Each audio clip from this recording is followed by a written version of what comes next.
on se retrouve pour un point lecture sur Bépocalypse d'Ariel Holz, aux éditions Medium Plus de l'École des loisirs. Donc ce livre-là, je l'ai lu pour le PLIB 2021, il fait partie des 25 sélectionnés. Je ne savais pas qu'il faisait partie des 25 sélectionnés, je l'ai lu avant et je suis super contente qu'il en fasse partie. Donc c'est un post-apocalyptique, il y a eu l'apocalypse, c'est un enchevêtrement de catastrophes, il y a eu des séismes, des inondations, des incendies, des ouragans, enfin tout un enchevêtrement de catastrophes naturelles. Et du coup, nous, on retrouve notre héroïne 8 ans après ces catastrophes-là. Elle s'appelle Sam, elle vit à Concordia. Et il y a à Concordia à peu près 3000 habitants, il dirait, qui ont survécu à cet apocalypse. Et du coup, pour protéger Concordia, ils ont construit des murs tout autour de la ville. Et ils ont réussi à faire une ville où ils peuvent vivre à peu près normalement. Sam va à l'école comme tout le monde. Juste, elle y va à l'école armée. Voilà, c'est un peu, voilà, il va avec un couteau, donc forcément nos enfants à nous, ils vont pas avec un couteau à l'école, mais bon, ils sont quand même dans un monde apocalyptique, il y a quand même des créatures, donc il va à l'école armée. Ça change d'ailleurs des postes apocalyptiques, c'est qu'ils ont retrouvé plus ou moins une vie à peu près normale. Et ça, pour ça, vraiment, c'est très bien parce que ça change vraiment. D'habitude, les post-apocalyptiques, qui sont dans le combat, dans l'envie de survivre, enfin tout ça. Et là, on a dans un post-apocalyptique où la vie est à peu près normale. Donc ça, déjà, rien que pour ça, ce livre, il change.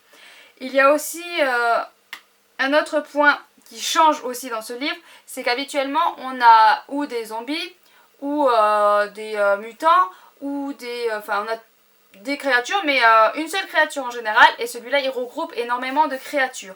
Il y a des mutants, il y a des zombies, il y a des fantômes, des esprits qui se baladent dans le courant électrique. Et ça c'est vraiment un point c'est vraiment très original et j'ai trouvé ça très très bien. Il y a des chats qui ont été transformés en des créatures tout à fait sympathiques. Hein. Quand vous lirez le livre, vous verrez qu'ils sont tout à fait sympathiques ces chats-là. Vous avez envie d'en croiser un et de le caresser.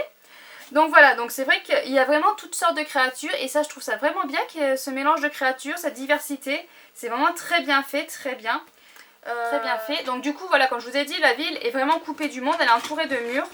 Parce qu'à l'extérieur de ces murs-là, il y a un... Ça y est, j'ai perdu le mot.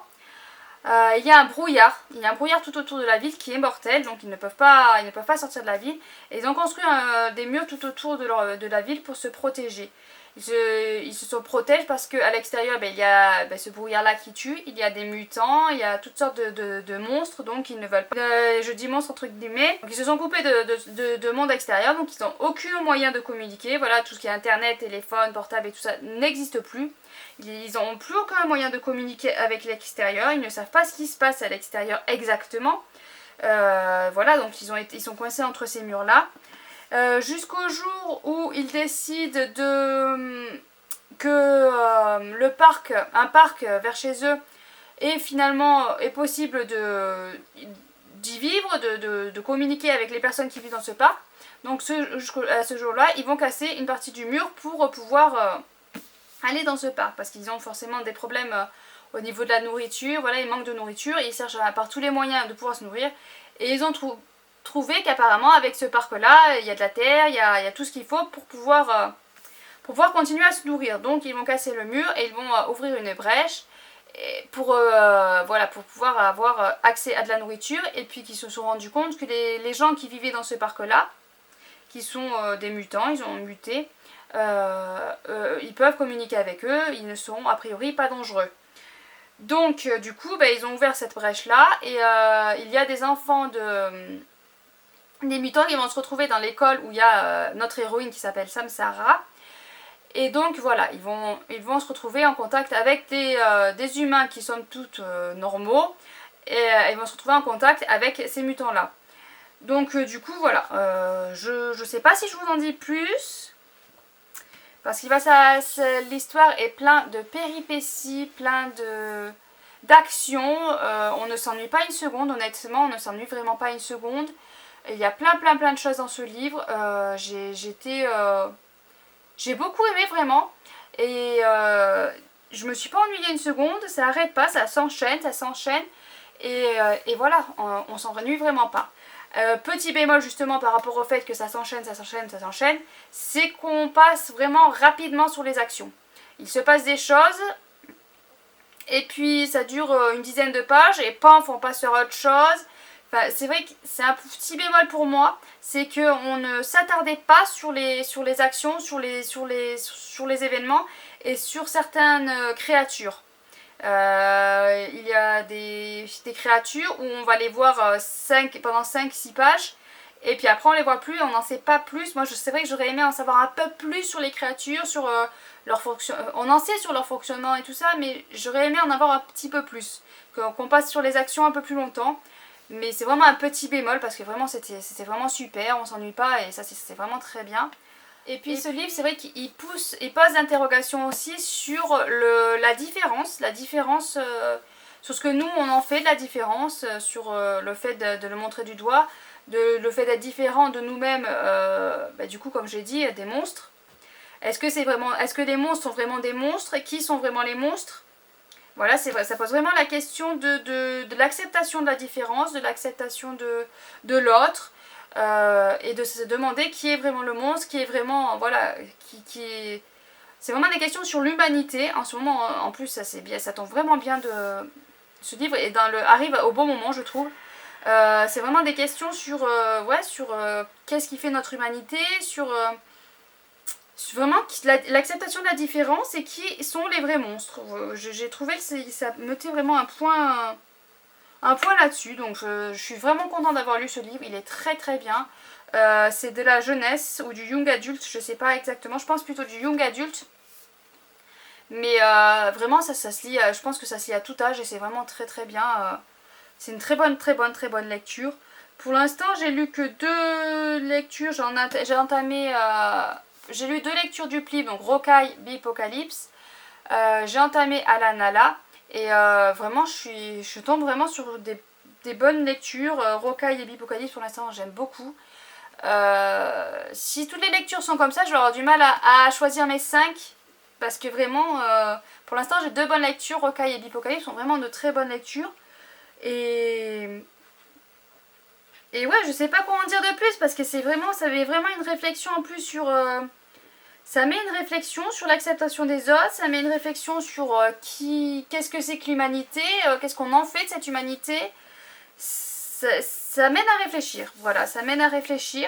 C'est pas un... Qu'est-ce que je voulais dire, c'est pas un quoi.